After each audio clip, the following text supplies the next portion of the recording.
ವಿದ್ಯಾರ್ಥಿಗಳಿಗೆಲ್ಲ ಸ್ವಾಗತ. ಕರ್ನಾಟಕ ಶಾಲಾ ಪರೀಕ್ಷೆ ಮತ್ತು ಮೌಲ್ಯ ನಿರ್ಣಯ ಮಂಡಳಿ ಬೆಂಗಳೂರು ರವರಿಂದ ವಿತರಣೆಯಾದ 2024-25ನೇ ಸಾಲಿನ SSLC ಮಾದರಿ ಪ್ರಶ್ನೆ ಪತ್ರಿಕೆ 1ರ ಗಣಿತ ವಿಷಯದ 3 ಅಂಕಗಳ ಪ್ರಶ್ನೆಗಳಿಗೆ ವಿವರವಾದ ಉತ್ತರಗಳನ್ನು ಈ ಒಂದು ವಿಡಿಯೋದಲ್ಲಿ ನೋಡ್ಕೊಂಡು ಬರೋಣ. ಮೊದಲನೇ ಪ್ರಶ್ನೆ 25. P of x equal to x square minus 5x plus k ಈ ಬಹುಪದೋಕ್ತಿಯ ಒಂದು ಶೂನ್ಯತೆಯ ಅದರ ಮತ್ತೊಂದು ಶೂನ್ಯತೆಗಿಂತ ಒಂದು ಹೆಚ್ಚಾಗಿದೆ. ಹಾಗಾದರೆ k ಯ ಬೆಲೆಯನ್ನು ಕಂಡುಹಿಡಿಯಿರಿ ಅಂತ. ಇಲ್ಲಿ ಒಂದು ಶೂನ್ಯತೆ ಮತ್ತು ಇನ್ನೊಂದು ಶೂನ್ಯತೆ ಅದರ ನಡುವಿನ ಸಂಬಂಧವನ್ನು ಕೊಟ್ಟಿದ್ದಾರೆ. ಈಗ ನಾವು ಎರಡು ಶೂನ್ಯತೆಗಳು ಆಲ್ಫಾ ಮತ್ತು ಬೀಟಾ ಅಂತ ತಗೊಳ್ಳೋಣ. ಆಲ್ಫಾ ಏನಾಗಿದೆ, ಇನ್ನೊಂದು ಶೂನ್ಯತೆಗಿಂತ ಒಂದು ಹೆಚ್ಚು, ಬೀಟಾ ಪ್ಲಸ್ 1. ಸೊ ಇದು ಕಂಡೀಷನ್ ಅವ್ರು ಕೊಟ್ಟಿರೋದು, ಅವೆರಡು ಶೂನ್ಯತೆಗಳಿಗಿರುವ ಸಂಬಂಧ. ಸೊ ನಾವೀಗೇನು ಮಾಡೋಣ, ಕೊಟ್ಟಿರುವ ಬಹುಪದೋಕ್ತಿಯನ್ನು ಬರ್ಕೊಂಡು ಅದರಲ್ಲಿ ಎ ಬಿ ಸಿ ಬೆಲೆಗಳನ್ನು ಬರ್ಕೊಳ್ಳೋಣ. ಎ ಬೆಲೆ 1, ಬಿ ಬೆಲೆ -5, ಸಿ ಬೆಲೆ ಕೆ. ಈಗ ನಾವು ಶೂನ್ಯತೆಗಳ ಮೊತ್ತ ಸೂತ್ರಕ್ಕೆ ಹೋಗೋಣ. ಶೂನ್ಯತೆಗಳ ಮೊತ್ತ ಏನು ಹೇಳುತ್ತೆ, alpha plus beta equal to -b/a ಅಂತ ಹೇಳುತ್ತೆ. ಆದರೆ ನಮಗೆ ಗೊತ್ತೇ ಇದೆ ಆಲ್ಫಾ ಬೆಲೆ ಬೀಟಾಗಿಂತ ಒಂದು ಹೆಚ್ಚು ಅಂತ. ಹಾಗಾಗಿ ನಾವು ಆಲ್ಫಾ ಇದ್ದಲ್ಲಿ ಬೀಟಾ ಪ್ಲಸ್ 1 ಬೆಲೆಯನ್ನು ಹಾಕೊಳ್ಳೋಣ. ಇಲ್ಲೇನಾಯ್ತು, ಈಗ 2 ಬೀಟಾ ಪ್ಲಸ್ 1 ಅಥವಾ 1 + 2 ಬೀಟಾ ಬರಬ್ಬರ್ ಇಲ್ಲಿ ಮೈನಸ್ ಪ್ಲಸ್ ಆಯಿತು. ಸೊ ಇಲ್ಲಿ ಬಿ ಮತ್ತು ಎ ಬೆಲೆಯನ್ನು ಹಾಕಿದ್ದೀನಿ ನಾನು. ಸೊ ಇಲ್ಲಿ ಏನಾಯಿತು, 5. ಈಗ ಪ್ಲಸ್ 1 ಇರೋದನ್ನು ನಾನು ಆ ಕಡೆ ತಗೋತಾ ಇದ್ದೀನಿ, -1 ಆಯಿತು. ಸೊ 2 ಬೀಟಾ ಈಕ್ವಲ್ ಟು 4 ಆಯಿತು. ಬೀಟಾ ಈಕ್ವಲ್ ಟು ಗುಣಾಕಾರ ಆಗ್ತಾಯಿದೆ, ಆ ಕಡೆ ತಗೊಂಡ್ರೆ ಭಾಗಾಕಾರ ಆಗುತ್ತೆ. 4/2 2 ಉತ್ತರ ಬರ್ತಾಯಿದೆ. ಅಂದರೆ ಬೀಟಾ ಬೆಲೆ 2 ಬಂತು. ಈಗ ನಾ ಏನು ಮಾಡ್ತೀನಿ, ಆಲ್ಫಾ ಬೆಲೆ ಬೇಕು ನನಗೆ. ಹಾಗಾಗಿ ಬೀಟಾ ಇದ್ದಲ್ಲಿ 2 ಹಾಕ್ತಾ ಇದ್ದೀನಿ. ಸೊ 2 + 1 3. ಆಲ್ಫಾ ಬೆಲೆ 3 ಬಂತು. ಬಂದಂತಹ ಆಲ್ಫಾ ಮತ್ತು ಬೀಟಾ ಬೆಲೆಗಳನ್ನು ಶೂನ್ಯತೆಗಳ ಗುಣಲಬ್ಧ ಸೂತ್ರದಲ್ಲಿ ಹಾಕಿದಾಗ ಸಿ ಜಾಗದಲ್ಲಿ ಇರುವ ಕೆ ಬೆಲೆ ನಮಗೆ ಸಿಗುತ್ತೆ. ಎಷ್ಟು, ಕೆ ಬರಬ್ಬರ್ 6. ಮುಂದಿನ ಪ್ರಶ್ನೆಗೆ ಹೋಗೋಣ. ಇಲ್ಲಿ ಅಥವಾ ಪ್ರಶ್ನೆ ಇದೆ. ಮೊದಲನೇದಾಗಿ 26ನೇ ಪ್ರಶ್ನೆ, 2 ಸಂಖ್ಯೆಗಳ ಮೊತ್ತ 27 ಮತ್ತು ಅವುಗಳ ಗುಣಲಬ್ಧ 182 ಆದರೆ ಆ ಸಂಖ್ಯೆಗಳನ್ನು ಕಂಡುಹಿಡಿಯಿರಿ ಅಂತ ಇದೆ.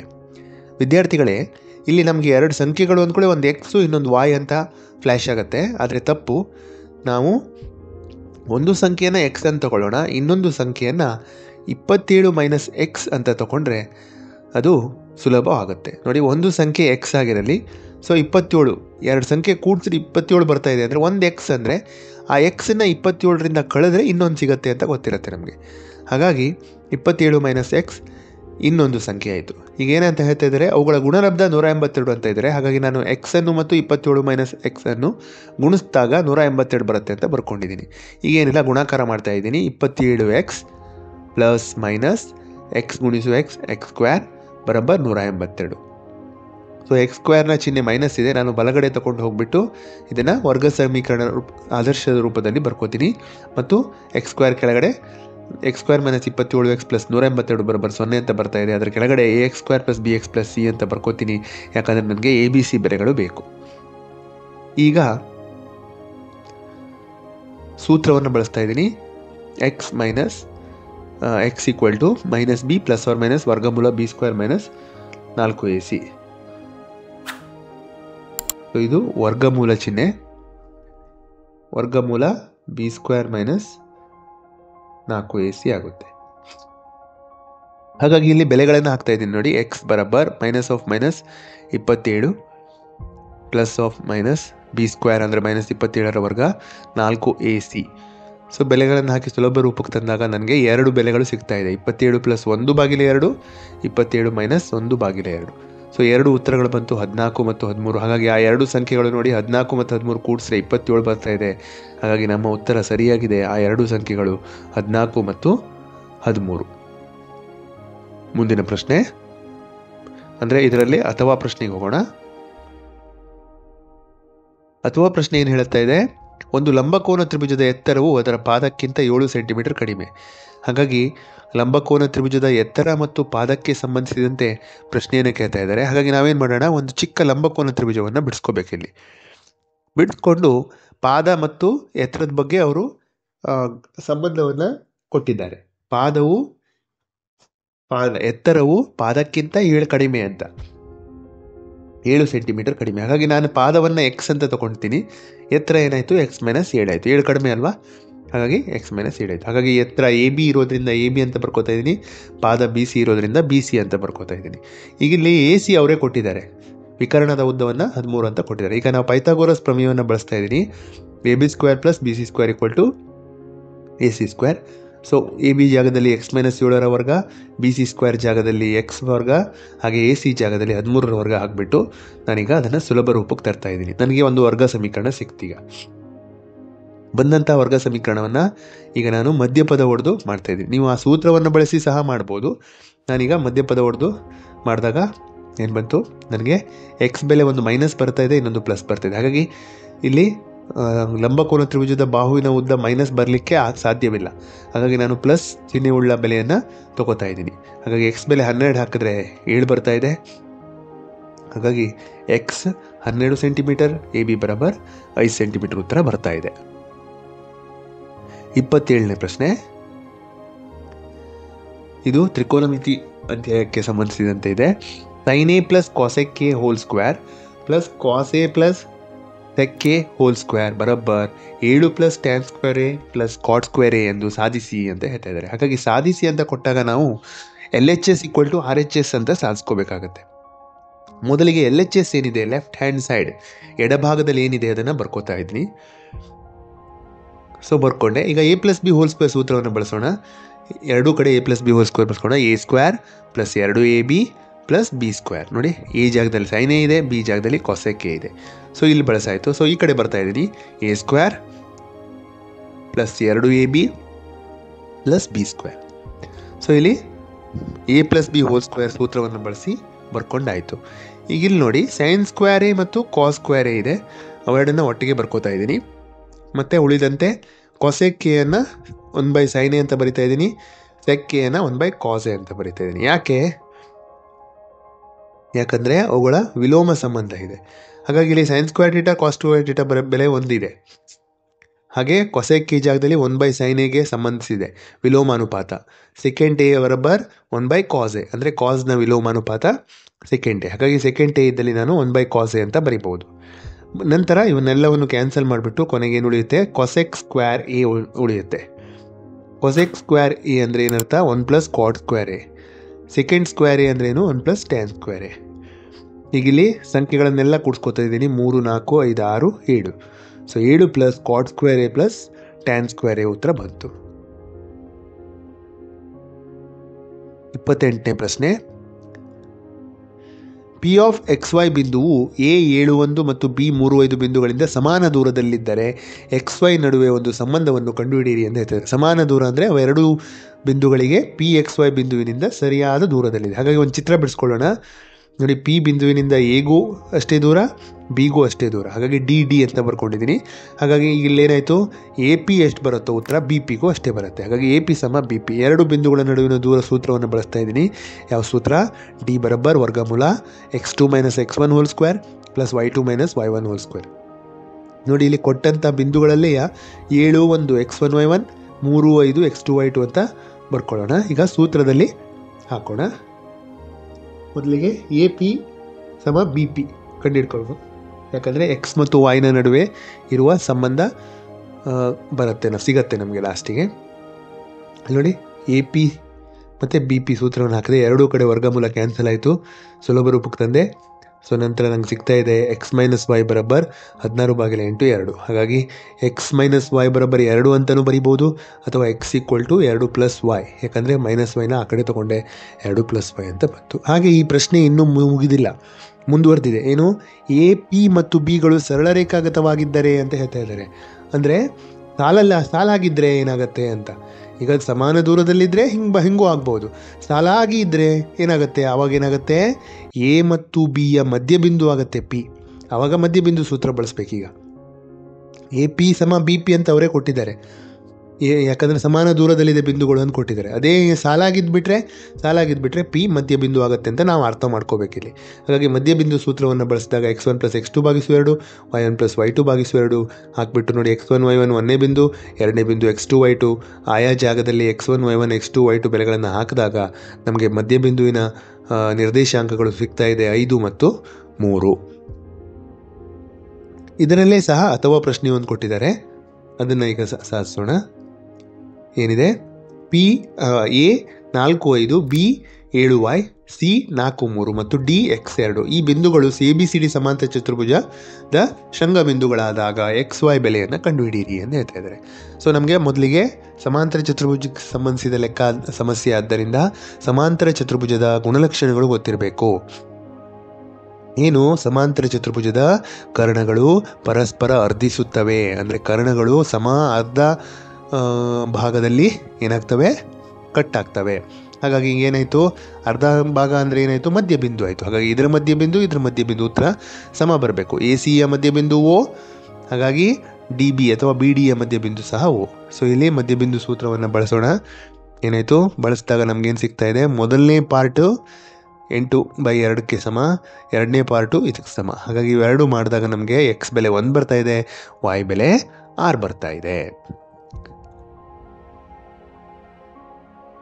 29ನೇ ಪ್ರಶ್ನೆ, ಈ ಕೆಳಗಿನ ವಿತರಣಾ ಪಟ್ಟಿಗೆ ಸರಾಸರಿಯನ್ನು ಕಂಡುಹಿಡಿಯಿರಿ ಅಂತ ಇದೆ. ಇದು 3 ಅಂಕದ 100% ಬೀಳುವಂತಹ ಸಮಸ್ಯೆ. ಸರಾಸರಿ, ಮಧ್ಯಾಂಕ, ಬಹುಲಕ 3ರಲ್ಲಿ ಯಾವುದಾದ್ರೂ 2 ಚೆನ್ನಾಗಿ ಮಾಡ್ಕೊಳ್ಳಿ, ಒಂದು ಪ್ರಶ್ನೆ ಗ್ಯಾರಂಟಿ ಬಂದೇ ಬರುತ್ತೆ. ಸೊ ಮೊದಲಿಗೆ ಏನು ಮಾಡಬೇಕು, ಆ ವಿತರಣಾ ಪಟ್ಟಿಯ ಸೂತ್ರದಲ್ಲಿ ಏನೇನು ಬೇಕಪ್ಪ ಅದನ್ನು ಕಂಡುಹಿಡ್ಕೋಬೇಕು. ನಾನು ಏನು ಮಾಡಿದೆ, ವರ್ಗಾಂತರ ಬರ್ಕೊಂಡಿದ್ದೀನಿ, ಆವೃತ್ತಿಯನ್ನು ಬರ್ಕೊಂಡಿದ್ದೀನಿ FI. ಸೊ ಇದನ್ನು ಕೂಡಿಸಿದ್ರೆ ನಮಗೆ 20 ಸಿಗ್ತಾ ಇದೆ. ಇದು ಸಮೇಷನ್ FI. ಇಲ್ಲಿ ಏನು ಮಾಡಬೇಕು, 10 ಮತ್ತು 20 ಭಾಗಿಸು 2, 20 + 30 ಭಾಗಿಸು 2 ಅಂದರೆ ಮಧ್ಯಾಂಕ ಅಂದರೆ ಏನು, ಇವೆರಡನ್ನೂ ಕೂಡಿಸಿ 2ರಿಂದ ಭಾಗಿಸಿ ಬರೋ ಉತ್ತರನೇ ಮಧ್ಯಾಂಕ XI. ಹಾಗಾಗಿ ಇವನ್ನೆಲ್ಲವನ್ನು ಕಂಡುಹಿಡ್ಕೊತಾ ಇದ್ದೀನಿ. ಕಂಡುಹಿಡ್ಕೊಂಡು FI XI ಮಾಡ್ತಾ ಇದ್ದೀನಿ ನೋಡಿ. FI ಅಂದರೆ 2, XI ಅಂದರೆ 15 ನೋಡಿ, 2 × 15. FI ಅಂದರೆ 3, XI ಅಂದರೆ 25 ನೋಡಿ. ಇವೆರಡು 25 3 75, 35 5 175, 45 7 315. ಹೀಗೆ 55 ಭಾಗಿಸು 3 ಎಷ್ಟು ಬಂತು, 55 × 3 = 165. ಟೋಟಲ್ ಮಾಡಿದಾಗ 760 ಬರ್ತಾ ಇದೆ. ಸೊ ಈಗ ನಾನು ಸಮೇಷನ್ FI XI ಭಾಗಿಸು summation FI XI 760, summation FI ಎಷ್ಟು 20. ಸೊ ಇಲ್ಲಿ ಏನಾಯ್ತು, ಈಗ ಭಾಗಾಕಾರ ಮಾಡಿದಾಗ 38 ಉತ್ತರ ಬರ್ತಾ ಇದೆ. ಸೊ ಸರಾಸರಿಯನ್ನು X' ಅಂತ ಮೇಲ್ಗಡೆ ಡ್ಯಾಶ್ ಹಾಕ್ಬಿಟ್ಟು ಬರೀತೀವಿ. ಸೊ ಇದಕ್ಕೆ ಅಥವಾ ಪ್ರಶ್ನೆ ಒಂದು ಕೇಳಿದ್ದಾರೆ. ಏನು ಕೇಳಿದ್ದಾರೆ, ಕೆಳಗಿನ ವಿತರಣಾ ಪಟ್ಟಿಗೆ ಮಧ್ಯಾಂಕವನ್ನು ಕಂಡುಹಿಡಿಯಿರಿ ಅಂತ. ನಾವೀಗೇನು ಮಾಡೋಣ, ಕೋಷ್ಟಕದಲ್ಲಿ ನಾವು ಏನು ಬೇಕೋ ಅದನ್ನು ಕಂಡುಹಿಡ್ಕೊಳ್ಳೋಣ. ವರ್ಗಾಂತರ ಇದೆ, ಆವೃತ್ತಿ ಇದೆ, ಸಂಚಿತ ಆವೃತ್ತಿ ಕಂಡುಹಿಡ್ಕೋತೀವಿ. ಸಂಚಿತ ಆವೃತ್ತಿ ಅಂದ್ರೇನು, 2ಕ್ಕೆ 2 ಅದೇ ಬರೆಯೋದೆ. ಮುಂದೆ ಏನು ಮಾಡಬೇಕು, ಈ 2ಕ್ಕೆ 3 ಕೂಡಿಸ್ಬೇಕು, 5 ಬಂತು. ಮತ್ತೆ ಬಂದಿರೋ 5ಕ್ಕೆ ಮತ್ತೆ 6 ಕೂಡಿಸ್ಬೇಕು, 11 ಬಂತು. 11ಕ್ಕೆ 4 ಕೂಡಿಸ್ಬೇಕು, 15 ಬಂತು. 15ಕ್ಕೆ 5 ಕೂಡಿಸ್ಬೇಕು, 20 ಬಂತು. ಬಂದಿರೋ ಉತ್ತರ ಫಸ್ಟ್ ಮಾತ್ರ ಅದನ್ನೇ ಬರೆಯೋದು. ನೆಕ್ಸ್ಟ್ ಏನು ಮಾಡಬೇಕು, ಸಂಚಿತ ಆವೃತ್ತಿಗೆ ಆವೃತ್ತಿಯನ್ನು ಕೂಡಿಸಿ ಬರೆಯುವಂಥದ್ದು, ಅದೇ ಸಂಚಿತ ಆವೃತ್ತಿ ಅಂತ ಹೇಳ್ತೀವಿ. ಹಾಗಾದರೆ ಇಲ್ಲಿ ಯಾಕೆ ನಾನು ರೌಂಡ್ ಮಾಡಿದ್ದೀನಿ, ಇಲ್ಲಿ ಮಧ್ಯಾಂಕ ಇರುವ ಭಾಗವನ್ನು ನಾವು ರೌಂಡ್ ಮಾಡ್ತಾಯಿವಿ. ಹೇಗೆ ಗೊತ್ತಾಗುತ್ತೆ ನಮಗೆ, ಹೇಗಂದರೆ ಇಲ್ಲಿ ಆವೃತ್ತಿಗಳನ್ನು ಕೂಡಿಸ್ಕೊಂಡಾಗ ಏನು ಉತ್ತರ ಬಂತಲ್ಲ ಅದನ್ನು n/2 ಭಾಗಿಲೆ 2 ಮಾಡಿದಾಗ ಏನು ಉತ್ತರ ಬಂತಲ್ಲ, ಈ 10 ಇರುವ ಸಂಚಿತ ಆವೃತ್ತಿ ಯಾವುದು ಅಂತ ಚೆಕ್ ಮಾಡಿ ನೋಡಿ. ಇಲ್ಲಿ 2ರವರೆಗೆ ಇಲ್ಲಿದೆ, 5ರವರೆಗೆ ಇಲ್ಲಿದೆ, ಇಲ್ಲಿ 11ರೊಳಗೆ ಇಲ್ಲಿದೆ. ಹಾಗಾಗಿ 11ರೊಳಗೆ ಬರ್ತಾ ಇದೆ ಅಂದರೆ 10 ಈ ಜಾಗದಲ್ಲಿದೆ. ಹಾಗಾಗಿ ಈ ಜಾಗವನ್ನು ನಾವು ರೌಂಡ್ ಅಪ್ ಮಾಡ್ಕೊಳ್ಳೋಣ. ರೌಂಡ್ ಅಪ್ ಮಾಡಿಬಿಟ್ಟು ಇದೇ ರೌಂಡ್ ಮಾಡಿರುವ ಜಾಗದಲ್ಲಿ L ಕೆಳಮಿತಿ 25, F 6, CF ಏನು ರೌಂಡ್ ಮಾಡಿದ್ದೀವಲ್ಲ ಅದರ ಹಿಂದಿನ ಸಂಚಿತ ಆವೃತ್ತಿ 5 ಎಲ್ಲ ಬೆಲೆಗಳನ್ನು ಬರ್ಕೊಳ್ಳೋಣ. ಹೆಚ್ಚಂದರೆ ಈ ವರ್ಗಾಂತರದ ಗಾತ್ರ 30ರಲ್ಲಿ 25 ಕಳೆದು ಬರೆದ್ರೆ ಆಯಿತು. ಸೊ 5 ಬರ್ತಾ ಇದೆ. ಸೊ ಇಲ್ಲಿಗೆ ನಮಗೆ ಎಲ್ಲ ಬೆಲೆಗಳು ಸಿಕ್ತು. ಈಗ ಸೂತ್ರವನ್ನು ಹಾಕೊಳ್ಳೋಣ. ಮಧ್ಯಾಂಕ ಸೂತ್ರ ಏನಿದೆ, L plus bracket n/2 minus CF/F bracket close ಗುಣಿಸು H. ಸೊ ಇಲ್ಲಿ ಬೆಲೆಗಳನ್ನು ಹಾಕೋತಾ ಇದ್ದು ನೋಡಿ. L ಬೆಲೆ 25, ನೋಡಿ 25 ಹಾಕಿದೆ, ಪ್ಲಸ್ ಬ್ರ್ಯಾಕೆಟ್ ಹಾಕೋತಾ ಇದ್ದೀನಿ n/2, n/2 ಈಗಾಗಲೇ 10 ಬಂದಿದೆ ನಮ್ಮದು, ಆದರೂ ನಾವು ಬೆಲೆಗಳನ್ನು ಹಾಕೋ ದೃಷ್ಟಿಯಿಂದ ಹಾಕೊಳ್ಳೋಣ. ಮೈನಸ್ ಸಿ ಎಫ್ ಅಂದರೆ ಮಧ್ಯಾಂಕ ಇರುವ ಹಿಂದಿನ ಸಂಚಿತ ಆವೃತ್ತಿ 5 ಭಾಗಿಸು ಎಫ್ ಅಂದರೆ ಮಧ್ಯಾಂಕ ಇರುವ ಭಾಗದ ಆವೃತ್ತಿ ಎಷ್ಟು 6 ಇದೆ, ಗುಣಿಲೆ 5, ವರ್ಗಾಂತರದ ಗಾತ್ರ 5, 30ರಲ್ಲಿ 25 ಕಳೆದ್ರೆ 5 ಬರುತ್ತೆ. ಸೊ ಇಲ್ಲಿ 10ರಲ್ಲಿ 5 ಕಳೆದ್ರೆ 5. ನೋಡಿ, ಈ ಭಾಗವನ್ನು ಸಂಪೂರ್ಣವಾಗಿ ನೀವು ಗುಣಾಕಾರ ಮಾಡಿ ಭಾಗಾಕಾರ ಮಾಡಿ ಉತ್ತರ ಬಂದ ಮೇಲೆ ಇದನ್ನು ಕೂಡಿಸೋದನ್ನು ಮರಿಬಾರ್ದು. ಮೊದಲೇ ನೀವು ಕೂಡಿಸ್ಕೊಳ್ಳಿಕ್ಕೆ ಹೋದರೆ ಇಲ್ಲಿ ತಪ್ಪು ಹೋಗೋದಂತೂ ಗ್ಯಾರಂಟಿ. ಹಾಗಾಗಿ ನೀವು ಮೊದಲೇನು ಮಾಡಬೇಕು, ಇದನ್ನು ಸುಲಭ ರೂಪಕ್ಕೆ ತಂದುಬಿಟ್ಟು ಆಮೇಲೆ ಕೂಡಿಸಿದಾಗ 29.16 ಉತ್ತರ ಬರ್ತಾ ಇದೆ. ಒಬ್ಬ ಹುಡುಗ ಮತ್ತು ಒಬ್ಬ ಹುಡುಗಿಯು ಸೆಪ್ಟೆಂಬರ್ ತಿಂಗಳಿನಲ್ಲಿ ಹುಟ್ಟಿದ್ದಾರೆ. ಅವರ ಹುಟ್ಟಿದ ದಿನಾಂಕ ಬೇರೆ ಬೇರೆ ದಿನದಲ್ಲಿ ಬರುವ ಚಾನ್ಸಸ್ ಎಷ್ಟಿದೆ ಮತ್ತು ಒಂದೇ ದಿನದಲ್ಲಿ ಬರುವ ಚಾನ್ಸಸ್ ಎಷ್ಟಿದೆ ಅಂತ ಇದೆ. ಇದು ಬಹಳ ಸೂಕ್ಷ್ಮವಾದ ಪ್ರಶ್ನೆ. ಇಲ್ಲಿ ಕೇವಲ ಸೆಪ್ಟೆಂಬರ್ ನಲ್ಲಿ ಹುಟ್ಟಿದ್ದ ಬಗ್ಗೆ ಪ್ರಶ್ನೆ ಕೇಳಿದ್ದಾರೆ. ಹಾಗಾಗಿ ನಾವೀಗ ಏನು ಮಾಡೋಣ, ಸೆಪ್ಟೆಂಬರ್ ತಿಂಗಳ ಬಗ್ಗೆ ಅಷ್ಟೇ ವಿಚಾರ ಮಾಡೋಣ.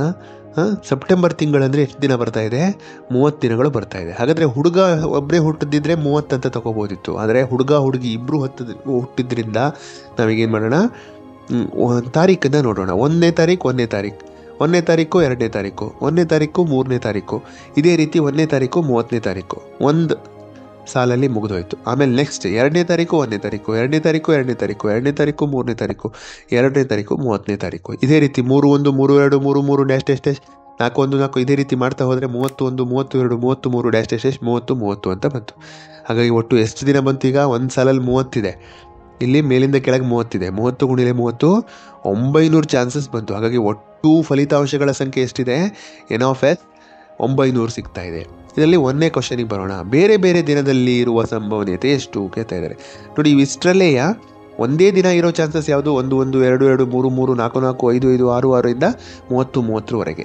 ಹಾಗಾಗಿ ಒಟ್ಟು 30 ಚಾನ್ಸಸ್ ಸಿಗ್ತಾ ಇದೆ. ಹಾಗಾಗಿ ನಾ ಏನು ಮಾಡೋಣ, 900ರಲ್ಲಿ 30ನ ಕಳೆದ್ರೆ ಬರೋದೇ ಏನು ಬೇರೆ ಬೇರೆ ದಿನಗಳು ಎಷ್ಟು, 870 ಚಾನ್ಸಸ್ ಇದೆ. ಹಾಗಾಗಿ ಸಂಭವನೀಯತೆ ಏನಾಯಿತು, n(a) ಭಾಗಿಸು n(s) 870 ಭಾಗಿಸು 90, 0 ಹೋಯ್ತು.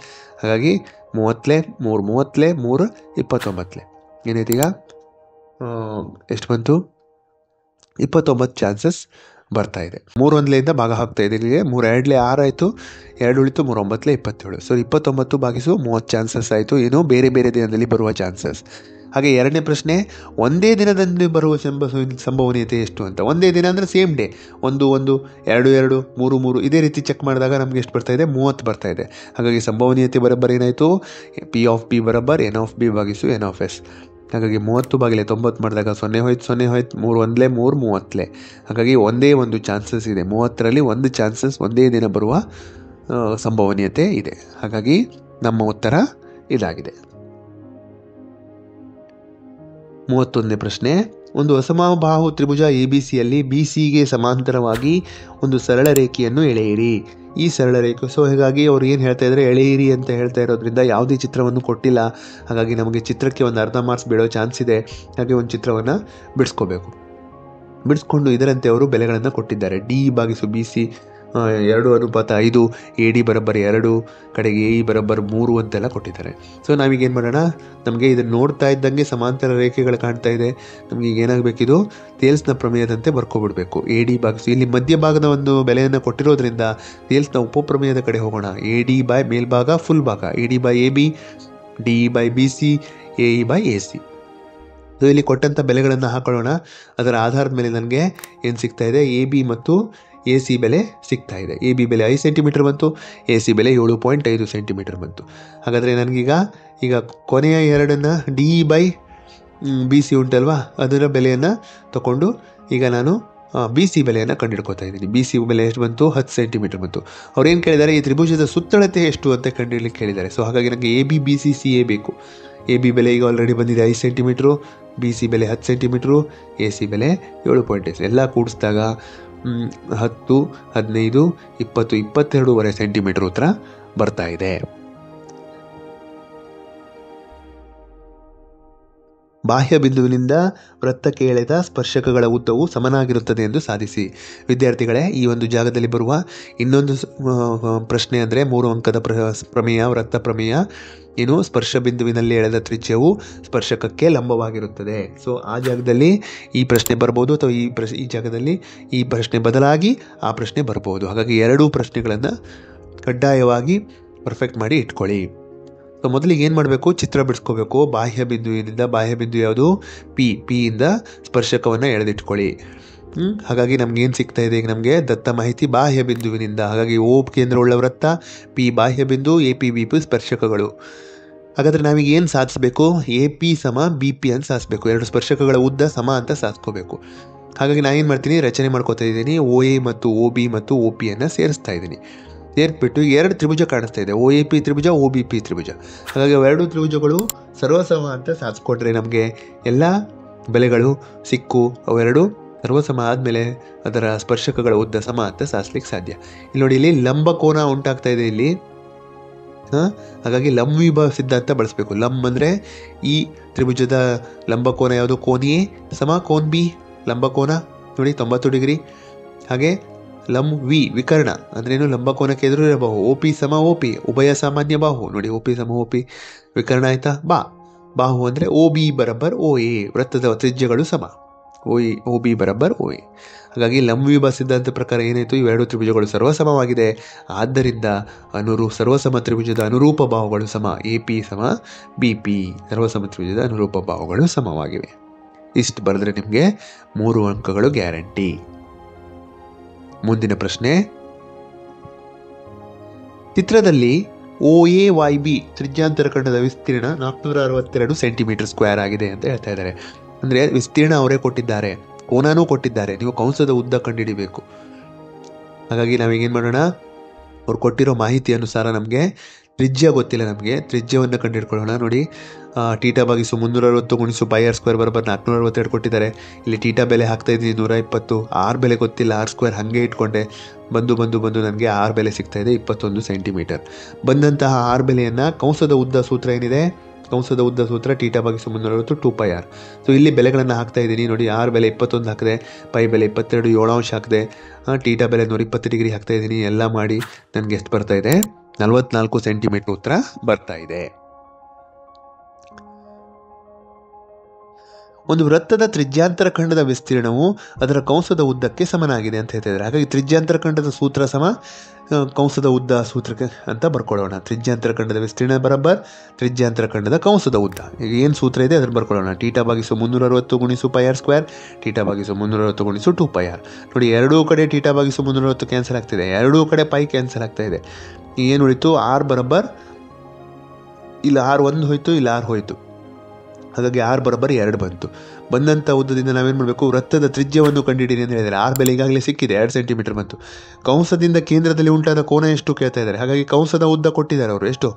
44/21 ಅಂತ ಕೊಟ್ಟಿದ್ದಾರೆ. ಕಂಸದ ಉದ್ದ ಸೂತ್ರ ಏನಿದೆ? ಟೀಟಾ ಭಾಗಿಸು 360 ಗುಣಿಸು 2πr. ಇಲ್ಲಿ ನಮಗೆ ಟೀಟಾ ಮಾತ್ರ ಇಟ್ಟುಬಿಟ್ಟು ಉಳಿದನ್ನೆಲ್ಲ ಆ ಕಡೆ ಈ ಕಡೆ ತೊಗೊಂಡೋಗಿ ಸುಲಭ ರೂಪಕ್ಕೆ ತಂದಾಗ ನನಗೆ ಟೀಟಾ ಬೆಲೆ ಸಿಗ್ತಾ ಇದೆ 60 ಡಿಗ್ರಿ ಕೋನ. ಧನ್ಯವಾದಗಳು.